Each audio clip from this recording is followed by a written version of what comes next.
যদি আপনার কপাল খারাপ হয় অথবা আপনার ভাগ্য খারাপ থাকে, এই চারটি প্রবলেম আপনার মধ্যে থাকবে। আপনার ভাগ্য খারাপ, আপনার কপাল খারাপ, আপনি কিভাবে বুঝবেন? যদি এই চারটা সিমটম অথবা এই চারটা লক্ষণ আপনার মধ্যে থাকে, আপনি বুঝতে পারবেন যে আপনার কপাল খারাপ। এক নম্বর হচ্ছে একটা দুষ্টু বিবি, বদকার বিবি, একটা খারাপ মেয়ে আপনার জীবন সঙ্গিনী। একটা খারাপ মেয়েকে আপনি বিয়ে করছেন, একটা বদ বিবি আপনার ঘরে আছে, সে আপনাকে আস্তে আস্তে জার জার করে ফেলবে, সে আপনাকে শেষ করে দিবে, সে আপনাকে এমন পেরেশানি দিবে যেই পেরেশানি আপনাকে মৃত্যু পর্যন্ত নিয়ে যাবে। ফজরের পরে ঝগড়া লাগবেন, সেই ঝগড়া শেষ হবে রাতে ঘুমানোর আগে, সে আপনাকে বাঁচতে দিবে না। দুনিয়াবি যত পেরেশানি একটা মানুষকে দিতে পারে, সে সমস্ত পেরেশানি আপনাকে দিবে। এরপরে সুইসাইড করা ছাড়া আপনার আর কোনো উপায় থাকবে না। এটা হচ্ছে এক নম্বর। দুই নম্বর হচ্ছে ছোট বাড়ি অথবা সংকীর্ণ ঘর।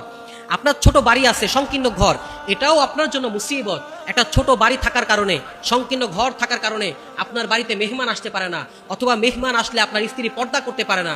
ছোট বাড়ি হওয়ার কারণে আপনার স্ত্রীর সন্তান ভালো পরিবেশে বড় হচ্ছে না, আপনার স্ত্রীকে আপনি পর্দায় রাখতে পারতেছেন না, আপনার সাবালিকা মেয়ে আছে তাকে আপনি পর্দায় রাখতে পারতেছেন না, এটাও একটা মুসিবত। তিন নম্বর হচ্ছে যাতায়াত চলাচলের রাস্তা খারাপ। রাত ৩টা বাজে, আপনার স্ত্রীর প্রেগনেন্সির ব্যথা উঠছে, আপনি তাকে কোথায় নিয়ে যাবেন? গাড়ি পাচ্ছেন না, অথবা এমন জায়গায় বাসা বৃষ্টি পড়লেই হাঁটু পর্যন্ত পানি চলে আসে, ঢালু এলাকা, নিচু এলাকা, কিছুই করতে পারতেছেন না, অথবা নৌকা ছাড়া, ট্রলার ছাড়া, যানবাহন ছাড়া কোথাও আপনি যাইতে পারতেছেন না, এত রাতে আপনি গাড়িও পাবেন না, এমন এক এলাকার মধ্যে আপনি থাকেন, তখন আপনি কি করবেন? কোনো উপায় নেই আপনার, এটাও আপনার জন্য মুসিবত। ৪ নম্বর হচ্ছে একটা খারাপ প্রতিবেশী।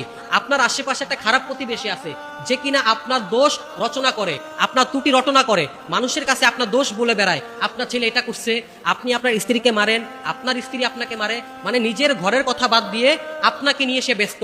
এরকম খারাপ প্রতিবেশীও কিন্তু একটা আযাব, একটা মুসিবত। নবীজি বলেন, আমি বলতেছি না, নবীজি বলেন এই খারাপ প্রতিবেশী, একটা খারাপ বিবি, চলাচলের অবস্থা খারাপ, ছোট ঘর, এগুলো হচ্ছে মুসিবত।